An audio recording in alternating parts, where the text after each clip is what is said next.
ইলাহা ইল্লাল্লাহ লা ইলাহা জোরে লা ইলাহা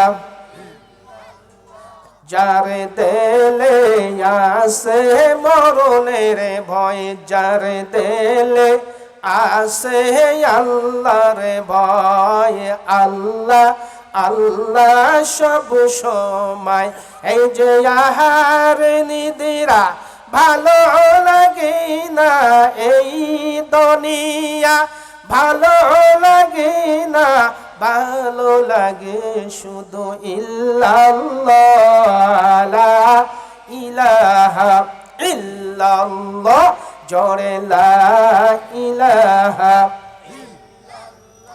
জোরে লা ইলাহা এই যে আসিয়া খেলে প্রেমের খেলা হাইরে আসিয়া খেলে প্রেমের খেলা হাইরে ফেরাউন দিল তার কতই জ্বালা এই যে যতই জ্বালা দেও ফেরাউন যতই জ্বালা দেও ফেরাউন তবু সারিব না ইল্লাল্লাহ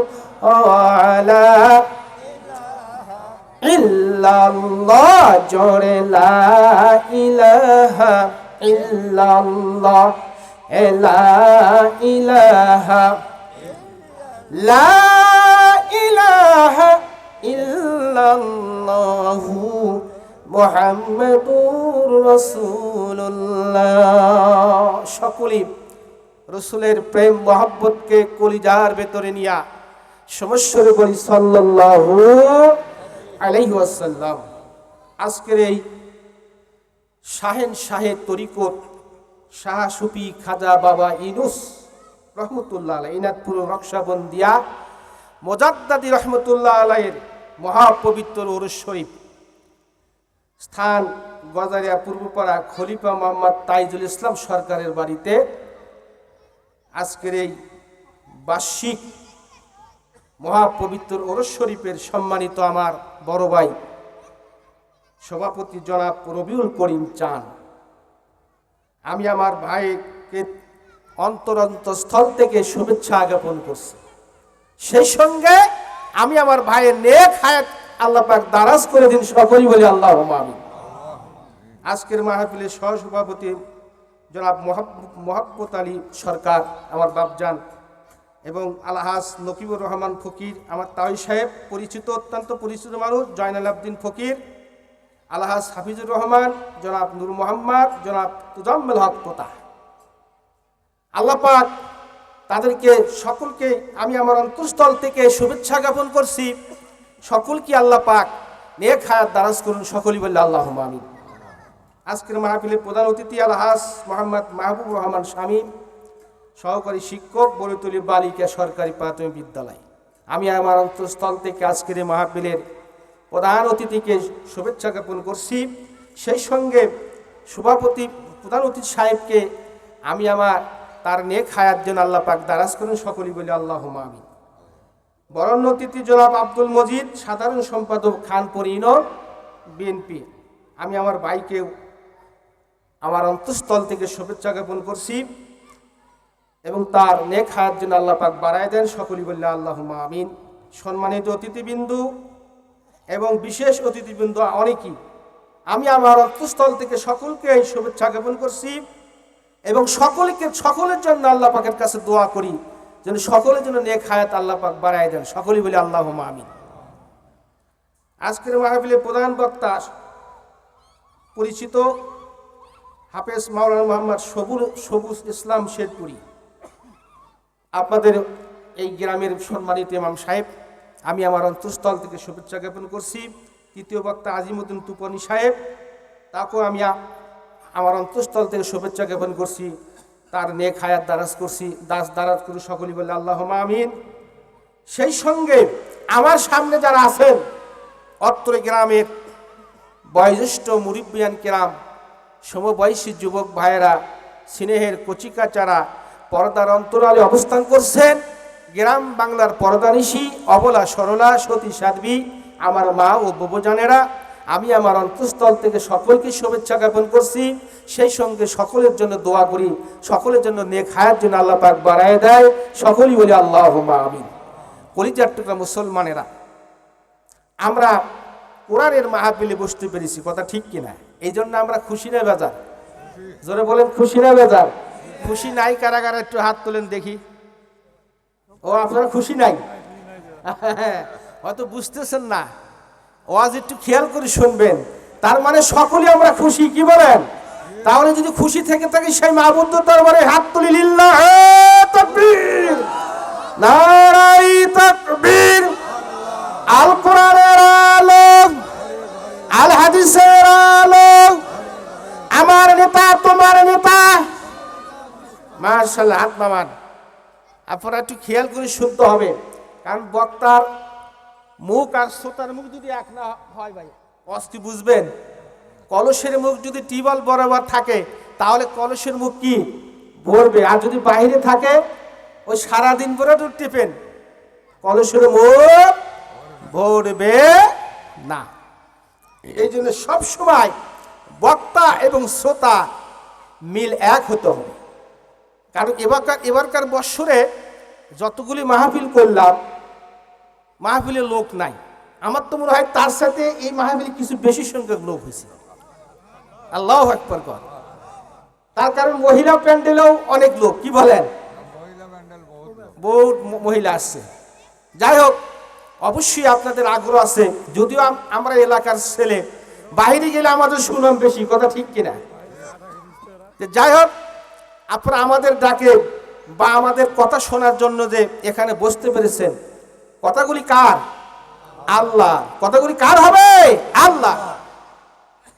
এই জন্যই এখানে তরিকত, হকিকত, মারফত সব কিছুই আমাদের দরকার, কিন্তু সর্বপ্রথম আমাদের শরীয়তের দরকার, কথা ঠিক কিনা বলেন? কারণ শরীয়ত যদি না থাকে, তাহলে হাজার মারফত খুঁজেও পাওয়া যাবে না। কারণ শরীয়ত মারফত যদি আমি পেতে চাই, তাহলে শরীয়তের ভেতর দিয়া ঢুকতে হবে, তাহলে মারফত পাওয়া যাবে। এটা আল্লাহর ওলিদের কথা এবং আল্লাহ পাকের কথা। বাজান রে আমার, এই জন্য আল্লাহর ওলি হতে হলে আগে শরীয়ত মানতে হবে। তার মানে শরীয়ত ছাড়া কোনো কাজ হবে না।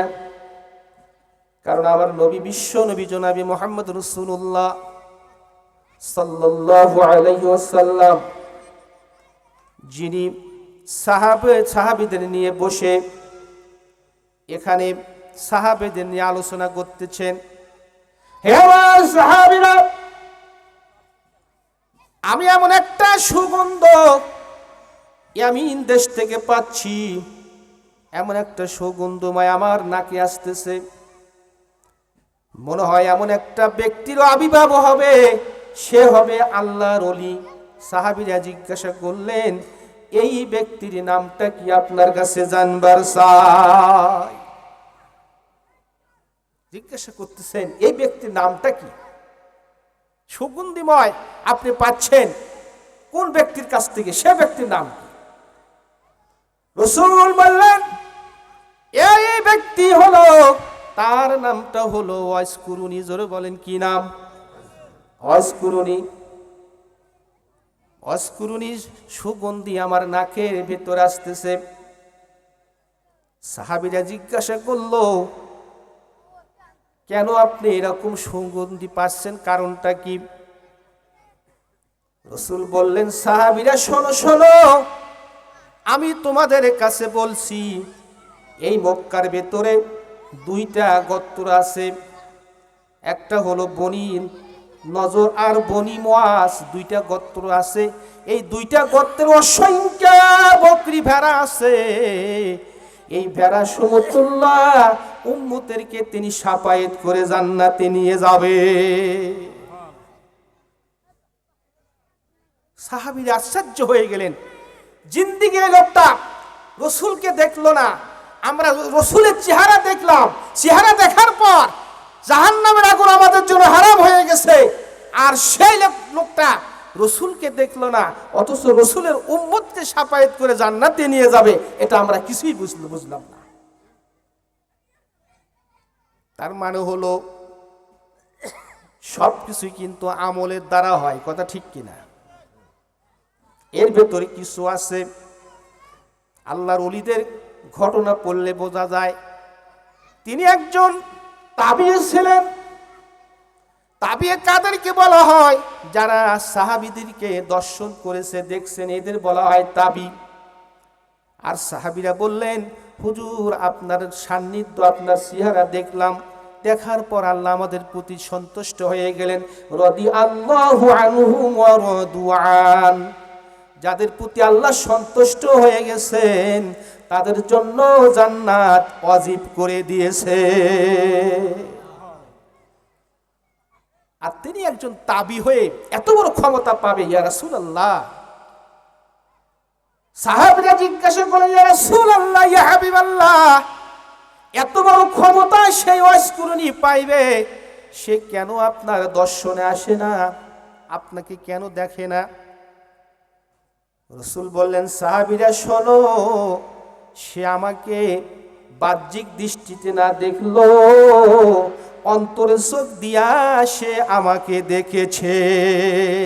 সুবহানাল্লাহ। কলিজার টুকরা মুসলমানেরা, মানুষের দুইটা চক্ষু হলে কিন্তু চোখটা হবে, চোখ হলো তার তিনটা। জোরে বলুন, কয়টা? 3 নম্বর চোখ হলো অন্তরের চোখ, যার কাশফু খোলা আছে, যার কল খোলা আছে। নবী বলেছেন, তোমাদের শরীরের ভেতরে এমন একটা বস্তু আছে